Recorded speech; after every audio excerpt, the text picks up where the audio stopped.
너희가 내 안에 거하고 내 말이 너희 안에 거하면 무엇이든지 원하는 대로 구하라. 그리하면 이루리라. 예수님은 정말 우리에게 놀라운 약속을 주셨습니다. 우리가 두려움과 근심과 또 계속되는 좌절감, 마음과 감정은 메마를 대로 메마르고 그렇게 사는 사람이 예수님 안에서 예수님의 생명으로 사는 축복을 누리게 해주시겠다고 하셨어요.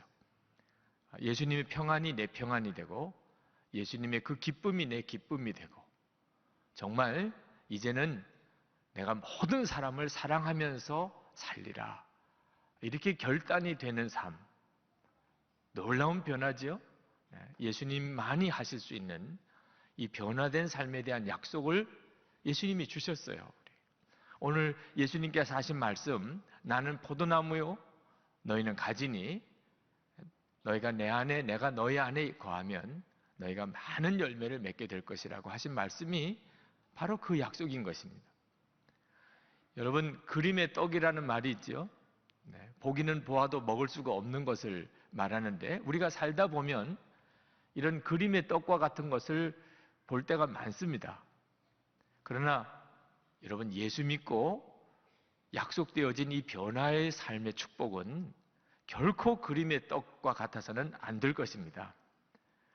여러분 사랑하는 모든 분들에게 예수님으로 인해서 변화된 삶의 역사가 여러분에게 큰 증거가 되기를 축복합니다. 하나님께서 그리 하실 것입니다. 만약에 오늘 지금 내 마음에 나는 예수님의 약속하신 것이 삶 속에 경험되지 않다고 생각하신다면 오늘 주님이 여러분에게 그런 변화를 경험하게 해주실 것입니다. 사실 우리가 예수를 믿는다고 하는 것은 무슨 뜻인가? 내가 예수 믿습니다. 이렇게 고백하면 예수 믿는 사람이죠. 그렇지만 말로만 하는 내가 예수 믿는 사람입니다 라는 고백만으로는 아직 충분하지가 않다고 예수님이 말씀하셨어요. 예수님께서 마태복음 12장 33절에 그 열매로 나무를 아느니라 그랬습니다. 우리에게 예수님의 생명의 열매가 맺어지는 삶을 우리가 보여줄 수 있어야 비로소 우리가 예수 믿는 삶이거든요. 만약에 예수님의 생명의 열매가 내 삶 속에 나타나지 않는다면 그건 두려운 일이죠. 그와 같은 자는 제버리시겠다. 2절 말씀에 물은 내게 있어 과실을 맺지 아니하는 가지는 아버지께서 이를 제버리시겠다 하셨습니다. 6절에 보면 사람이 내 안에 거하지 아니하면 가지처럼 밖에 버려져 마르나니 사람들이 그것을 모아다가 불에 던져 사르느니라 했습니다. 마태복음 3장 10절에 좋은 열매를 맺지 아니하는 나무마다 찍혀 불에 던져지리라 했습니다. 여러분, 정말 예수 믿는다는 것은 열매가 맺어져야 예수 믿는 사람인 것입니다. 이 말씀이 여러분에게 두려운 말씀이 되지 않고 오늘 여러분들을 진짜 축복의 길로 인도하는 말씀이 되기를 축원합니다. 그렇게 다 되게 돼 있어요. 예수님께서 그렇게 해주시겠다고 약속하셨습니다. 자, 그러면 어떻게 우리가 예수님 안에 거하고 예수님은 내 안에 거하실 수 있을까요? 이 말씀을 들은 제자들은 아마 당황했을 거라고 생각합니다. 왜냐하면 예수님께서 육체로 계실 때였거든요. 그러니까 정말 어떻게 예수님 안에 들어가며 예수님은 어떻게 내 속에 들어오실 수 있을까? 제자들로서는 이 말씀을 들을 때만 해도 잘 이해하기 어려운 말씀이었을 겁니다. 그러나 이 말씀은 지금 우리 안에 성령님으로 오신 예수님, 그 성령님과의 관계가 우리와의 관계가 어떻게 되어 있는지를 설명해 주시는 말씀이에요. 우리가 14장에서 예수님이 이제 승천하셔서 하나님께로 돌아가시고 나면 성령님으로 다시 오시겠다고 하는 말씀을 하셨습니다. 14장에서 그 말씀을 하신 연장선 속에 이 말씀을 하고 계신 거예요. 성령님께서 우리 안에 오셨어요. 할렐루야. 우리 안에 오셨습니다. 우리가 예수님을 영접하면 성령님께서 우리 안에 오십니다. 그렇게 되면 우리는 새 생명을 소유하게 돼요. 그리고 새 생명으로 살게 됩니다. 예수님의 생명으로 살게 돼요. 그럴 때 이 예수님의 생명의 열매가 우리 삶 속에 나타나요. 삶이 변하는 거죠. 그렇게 될 것에 대한 약속을 예수님께서 우리에게 주시는 거예요. 예수님은 포도나무고 우리는 가지라 라고 하신 말씀은 이제 우리 안에 오시는 성령님으로 인해서 우리가 어떤 변화를 가져오게 될 것인지에 대해서 말씀하고 계시는 거예요. 그러나 저도 그랬었지만 이 요한복음 15장 말씀처럼 오해가 많은 성경도 드물 겁니다. 많은 분들이 이 말씀을 읽고 그래, 내가 예수님의 열매를 맺는 삶을 살아야 돼. 이렇게 이 말씀을 이해해요. 말씀을 해석하기를. 그래, 내가 예수님의 열매를 맺어야지. 예수님의 열매를 맺지 못하면 나는 재버리고 말라 비틀어져서 불에 타 없어지는 존재가 된다고 그랬어. 그래, 내가 사랑의 열매를 맺어야 할 거야. 내가 기쁨의 열매를 맺도록 노력해야지. 내가 내 마음의 평안의 열매를 맺어야지. 이렇게 이 말씀을 이해하시는 분들이 많습니다. 정말 쓸데없는 노력에 빠져 있는 거죠. 분명히 오늘 말씀 속에 우리는 스스로 결코 열매를 맞을 수가 없는 사람들이라고 했어요. 노력하는 것은 예수님의 생명의 열매를 맺는 것에 전혀 아무런 도움이 안 돼요. 이것은 이 말씀은 무슨 뜻인가? 예수님이 친히 하신다는 거예요. 예수님이 포도나무시고 우리가 가지라는 말은 예수님께서 친히 우리의 생명이시니 예수님의 그 생명의 열매를 맺도록 해주시겠다는 거죠. 만약에 스스로 이 예수님의 열매를 자기가 맺으려고 노력하는 사람, 사랑해 보려고 하고 용서해 보려고 하고 내가 기쁨의 삶을 살아보려고 하고 내가 정말 믿음의 삶을 살려고 하면 그러면 더 좌절에 빠지게 됩니다. 여러분, 이 두려움과 근심과 또 좌절, 이 영적인 메마름은 이 우리 자아 속에 들어있는 거예요. 우리 스스로의 노력으로 결코 해결이 되지 않습니다. 나중에는 안 된다고 하는 탄식만 나와요. 도무지 할 수가 없구나.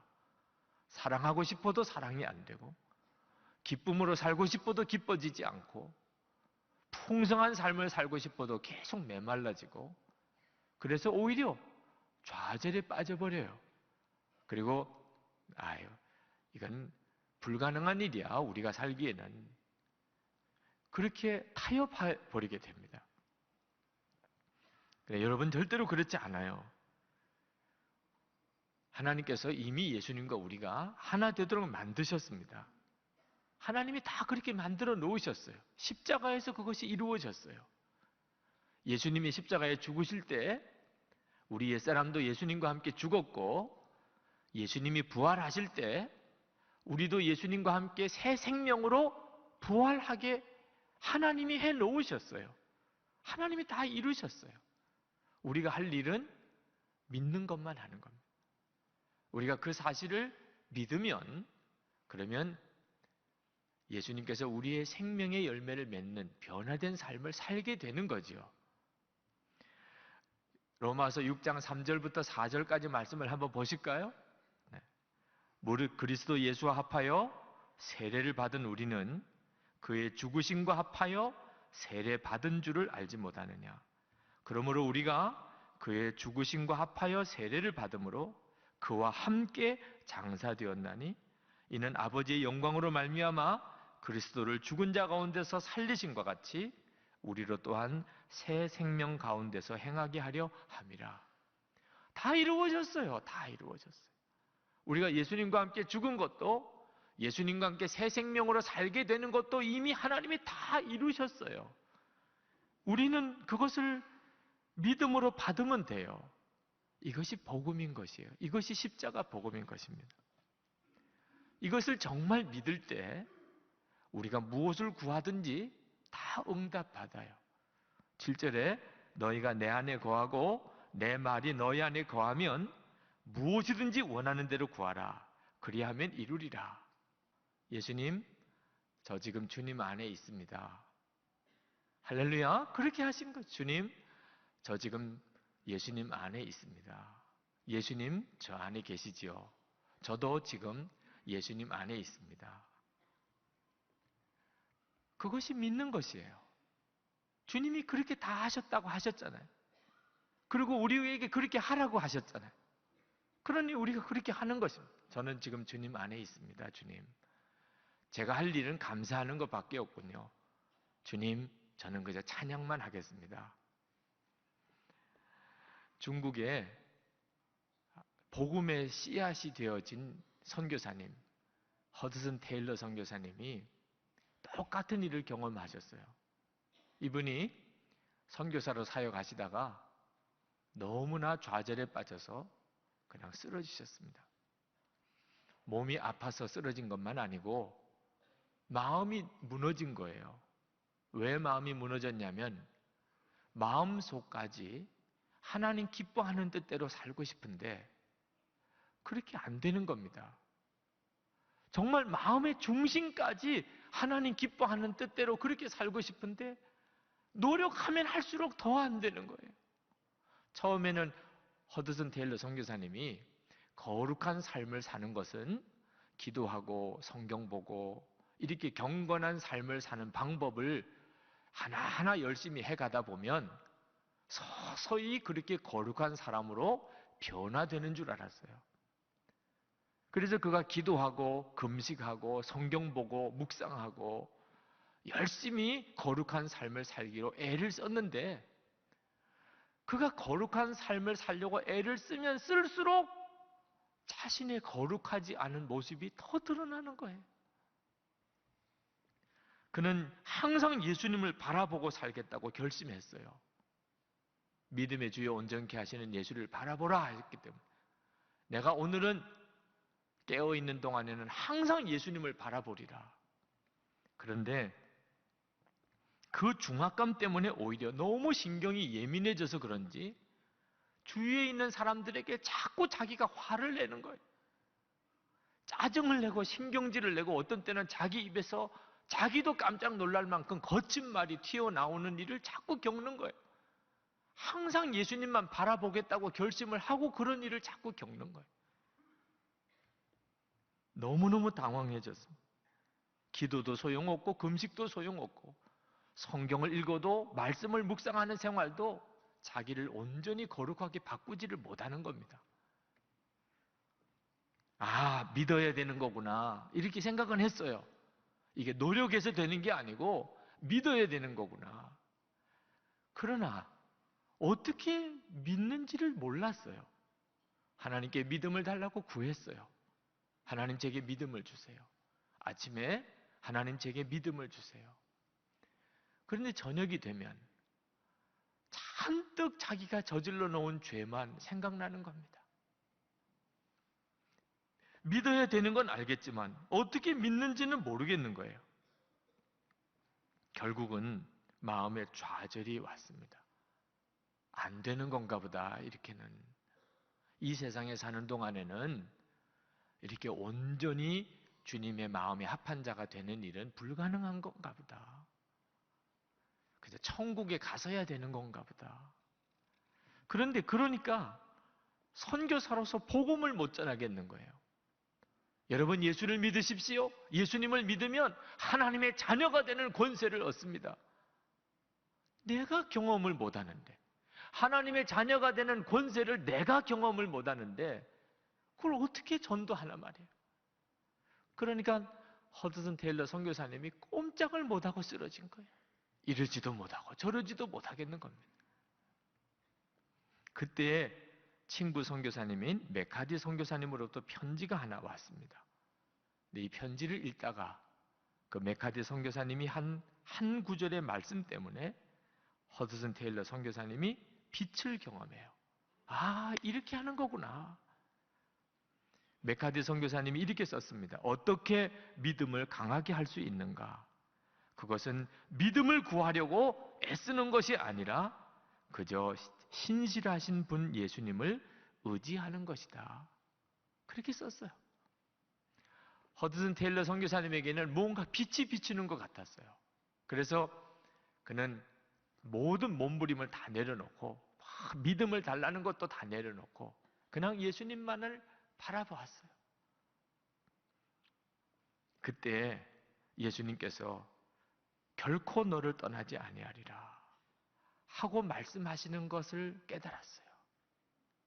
영적으로 감동을 받았어요. 내가 너를 결코 떠나지 않으리라.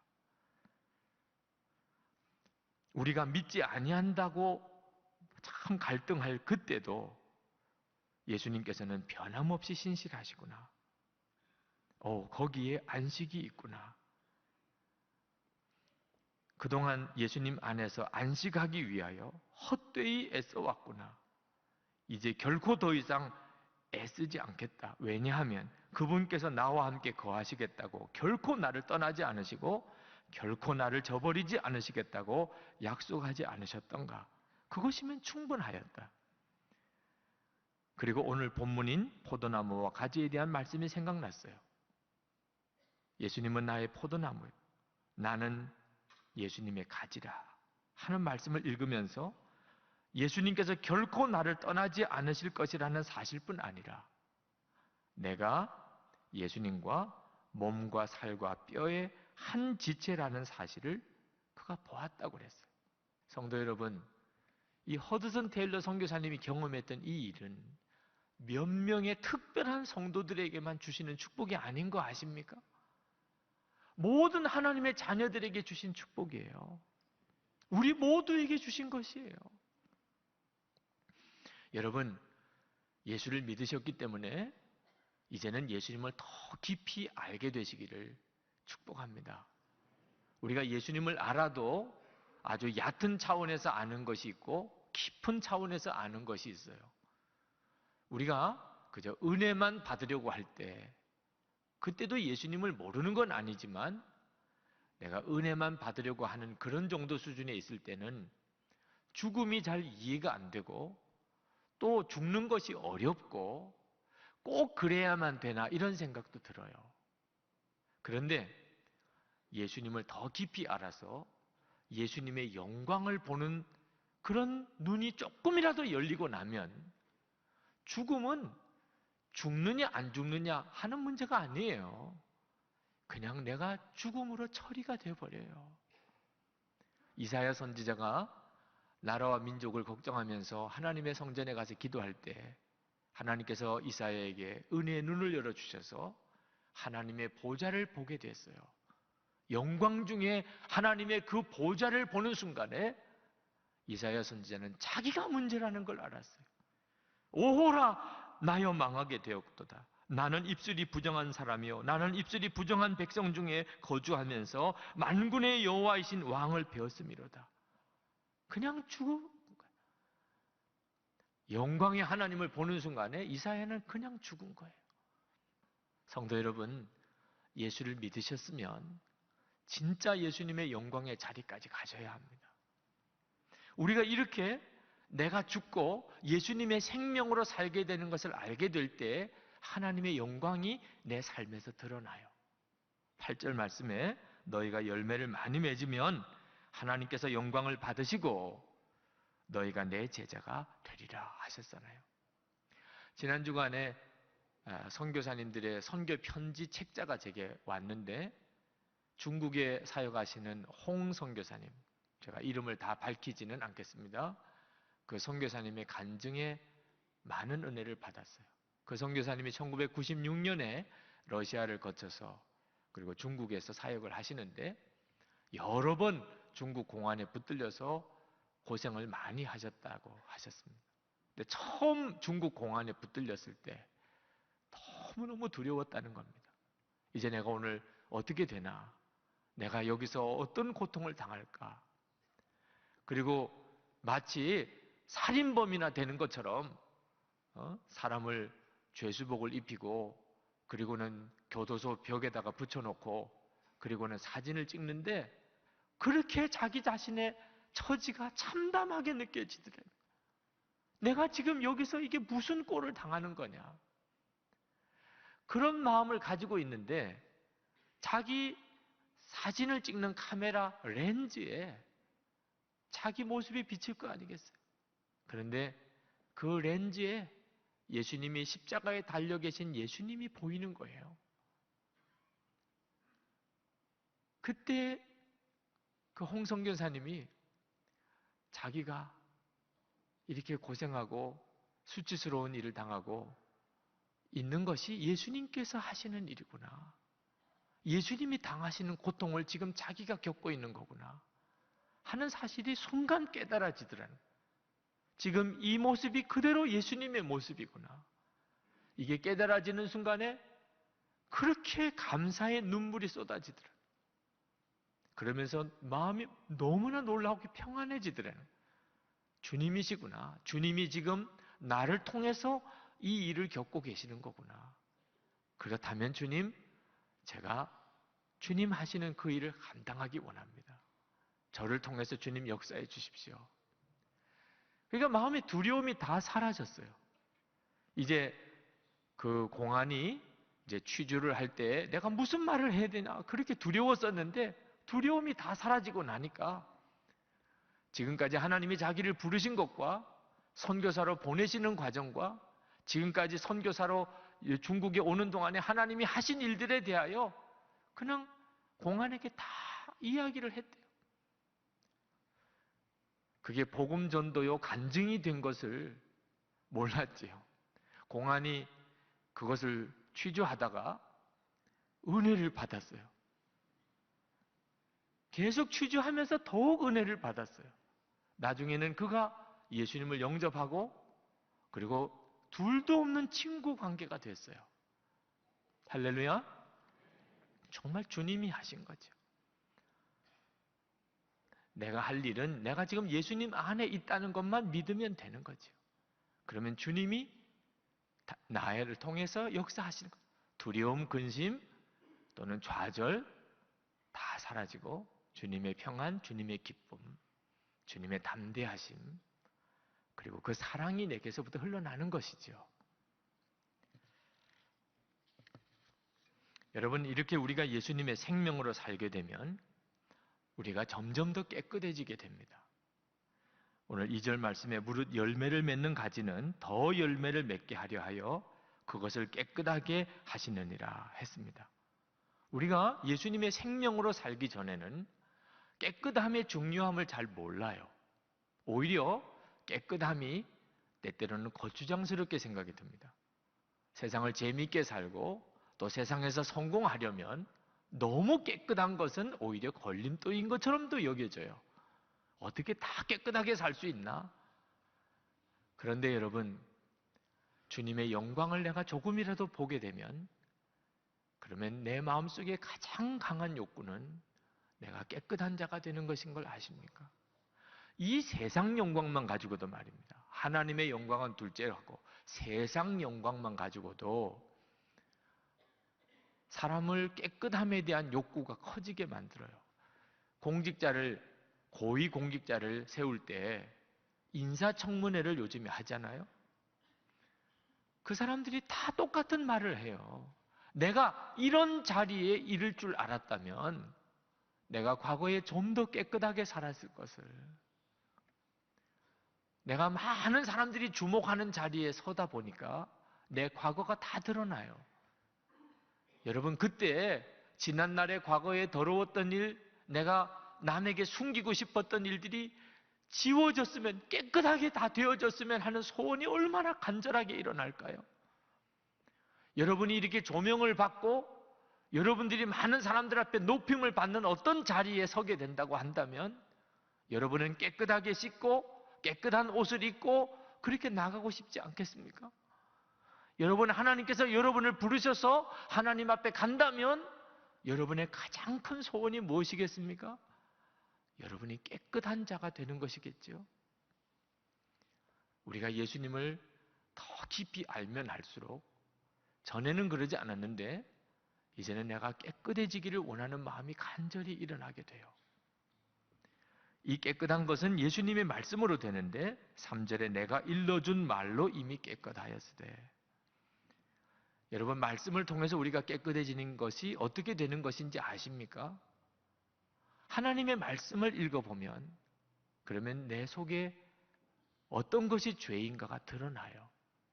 하나님의 말씀을 모를 때는 죄인 줄 몰랐는데 하나님의 말씀을 읽어보다 보니까 내가 불평한 것도 죄구나, 의심했던 것도 죄구나, 내가 원망했던 것도 죄구나, 다 드러나요. 이렇게 죄가 드러나는 것에 대해서 주님 앞에 회개하고 고백하면 또 그 말씀이 우리를 깨끗이 씻겨주신다는 약속을 주세요.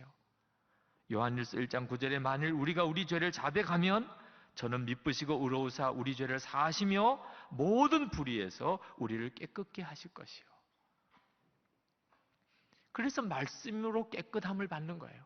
하나님의 말씀에 우리 죄가 드러나고 드러난 죄를 주님께 고백하면 그러면 주님의 십자가의 보혈로 우리가 깨끗함을 받는 것입니다. 오늘 이 시간에 그리 되기를 축복합니다. 이 프로그램은 CTS 방송가족의 사랑과 후원으로 제작되었습니다. 후원 전화 02-6333-1003번, ARS 060-800-1111번으로 전화 주세요.